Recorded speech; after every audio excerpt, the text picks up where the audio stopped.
अस्सलाम वालेकुम स्टूडेंट्स। ये फ़िज़िकल ज्योग्राफ़ी थर्ड ईयर की क्लास है। क्लास स्टार्ट करने से पहले आपको बता दें कि अगर आपको किसी किस्म का कोई सवाल हो तो आप अपनी क्लास के व्हाट्सएप ग्रुप में रब्ता कर सकते हैं। तो चलें आज की क्लास स्टार्ट करते हैं। आज का हमारा टॉपिक है अम्ले आतिशफ़शानी या वोल्केनिज़म। आज के लेक्चर में हम अम्ले आतिशफ़शानी के बारे में पढ़ेंगे।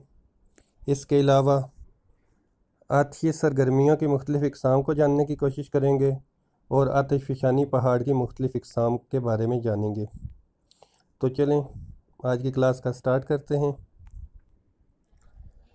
इब्तदा में ज़मीन गर्म गैसों और पिघले हुए मादों का मजमूआ थी। आहिस्ता आहिस्ता इसका बलाई हिस्सा ठंडा होकर ठोस शक्ल इख्तियार कर गया, जबकि अंदरूनी हिस्सा अब भी उतना ही गर्म है और चट्टानें पिघली हुई और नीम पिघली हुई हालत में पाई जाती हैं। जब भी कभी ज़मीन के बलाई हिस्से में किसी जगह पर कोई बिगाड़ पैदा होता है तो ज़ेरी हिस्सों से पिघला हुआ मादा, जिसे मैग्मा कहते हैं, फ़ौरन माया हालत में ऊपर उठता है और आतिशी लावा की सूरत में ज़मीन पर नमूदार होता है। जब यह मादा ज़मीन के अंदर मौजूद होता है तो इसे मैग्मा कहते हैं। जब यह ज़मीन के बाहर आ जाता है तो इसे लावा कहते हैं। इस अमल को अम्ले आतिशफ़शानी कहते हैं। अम्ले आतिशफ़शानी अर्ज़ी हरकत की एक अहम किस्म है, जिसके ज़रिए ज़मीन के अंदर मौजूद गहराई वाली चट्टानें और कसीफ मादे बालाई सतह पर आ जाते हैं। तो हम कह सकते हैं वोल्केनिज़म इज़ द इजेक्शन और eruption of material from the lower chamber of molten material from the earth toward the surface और आउटर क्रस्ट इज़ कॉल्ड वोल्केनिज़म। जो मवाद ज़मीन के अंदर से बाहर आता है उसे आतिशी मवाद कहते हैं, और जिस जगह पर यह आतिशी मवाद ज़मीन से बाहर नमदार होता है ऐसे एरिए को वोल्केनो या आतिशफ़शानी का पहाड़ या आतिशी पहाड़ कहा जाता है। डिस्ट्रीब्यूशन ऑफ वोल्केनस बाय एक्टिविटीज़ या सरगर्मियों के लिहाज से आतिशी पहाड़ों की इक़साम। आतिशी पहाड़ों को सरगर्मियों की बुनियाद पर हम 3 इक़साम में तकसीम करते हैं। नंबर 1 एक्टिव वोल्केनो या मुतहर्रिक आतिशफ़शां, नंबर 2 मुर्दा आतिशफ़शां या एक्सटिंक्ट वोल्केनो, और नंबर 3 खुफ्ता आतिशफ़शां या डोरमेंट वोल्केनो। एक्टिव वोल्केनो या मुतहर्रिक आतिशफ़शां को आम तौर पर ज़िंदा आतिशफ़शां भी कहा जाता है। ये ऐसे आतिशी पहाड़ हैं जिनमें आतिशी सरगर्मियाँ किसी न किसी सूरत में मुस्तकिल तौर पर जारी रहती हैं, यानी इनसे धुआं, राख, बादल, भाप या कोई और मवाद निकलता रहता है, जिससे इनके मुतहर्रिक या ज़िंदा होने का सबूत मिलता है। खुफ्ता आतिशफ़शां या डोरमेंट वोल्केनस, इनको सोए हुए आतिशफ़शां भी कहा जाता है। ये ऐसे आतिशफ़शां हैं जिनमें एक लंबा अरसा गुजर जाने से आतिशी सरगर्मियाँ मांद होते होते ख़त्म हो गई हैं। अब ये तब्दीली हालत में हैं, यानी इनमें आर्जी तौर पर आतिशफ़शां व लावा उगलना बंद हो गया है। मगर तहकीकात से यह पता चलता है कि इन आतिशफ़शां पहाड़ों के नीचे ऐसी सरगर्मियाँ और हरकत मौजूद हैं जो इन्हें दोबारा किसी भी वक्त मुतहर्रिक या एक्टिव कर सकती हैं। नंबर 3 मुर्दा आतिशफ़शां या एक्सटिंक्ट वोल्केनस। मुर्दा आतिशफ़शां से मुराद ऐसे आतिशफ़शां हैं जो ज़माना कदीम से बंद पड़े हैं, यानी इनसे आतिशी सरगर्मियों का इजहार अरसा कदीम से नहीं हुआ।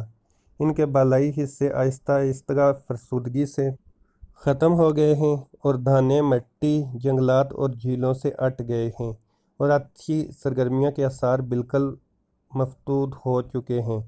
मुर्दा आतिशफ़शां की हकीकी मिसाल देना मज़हक़ खेज़ नज़र आता है, क्योंकि ऐसा आतिशफ़शां जिसे मुर्दा ख्याल किया जाता है कभी भी मुतहर्रिक हो सकता है। लावा की इक़साम। जैसा कि आपको पहले बताया जा चुका है कि मैग्मा ज़मीन के ज़ेरी हिस्सों में पाया जाने वाला पिघला हुआ मादा है। जब यह मैग्मा ज़मीन के ऊपर आ जाता है तो इसे लावा कहा जाता है। लावा को आमतौर पर 2 इक़साम में तकसीम किया जाता है। अगर लावे में लोहे और मैग्नीशियम के ज़र्रात ज़्यादा हों तो ऐसे लावे को फाल्सिक लावा कहते हैं। इसे आमतौर पर तेज़ाबी लावा या एसिडिक लावा भी कह दिया जाता है। यह कदरे गाढ़ा होता है और काफ़ी सख्त और ठोस चट्टानों में तब्दील होता है। اس کے برعکس اگر لاوے کے اندر بسالٹ وغیرہ کی چٹانوں کے ذرات زیادہ ہوں تو یہ کافی پتلا ہوتا ہے اور اس کا رنگ بالعموم گہرا ہوتا ہے۔ اس میں گیس قدرے کم ہوتی ہے۔ ایسے لاوے کو میفک لاوا کہا جاتا ہے۔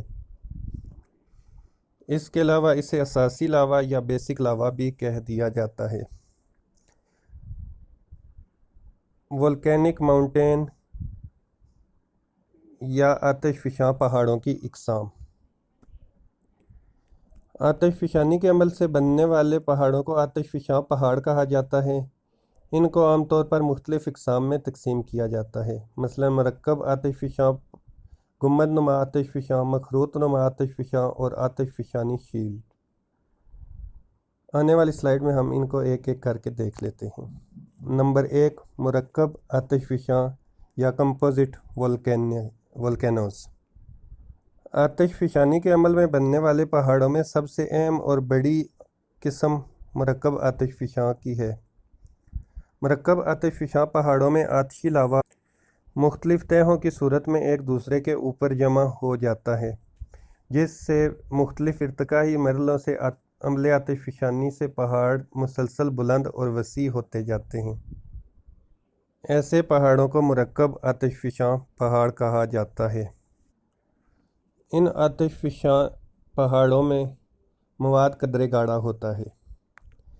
نمبر 2، گنبد نما آتش فشاں یا والکینک ڈومز۔ جب آتشی لاوا سطح زمین سے قدرے کم زور سے باہر نکلتا ہے تو یہ کافی گاڑھا ہوتا ہے، اور ایسی صورت میں بننے والے آتش فشاں کو گنبد نما آتش فشاں یا والکینک ڈومز کہتے ہیں۔ اس عمل میں چونکہ لاوا اتنی شدت سے باہر نہیں آتا، اس لیے آتش فشاں کی بلندی حجم اور مرکب آتش فشاں سے کہیں چھوٹا ہوتا ہے۔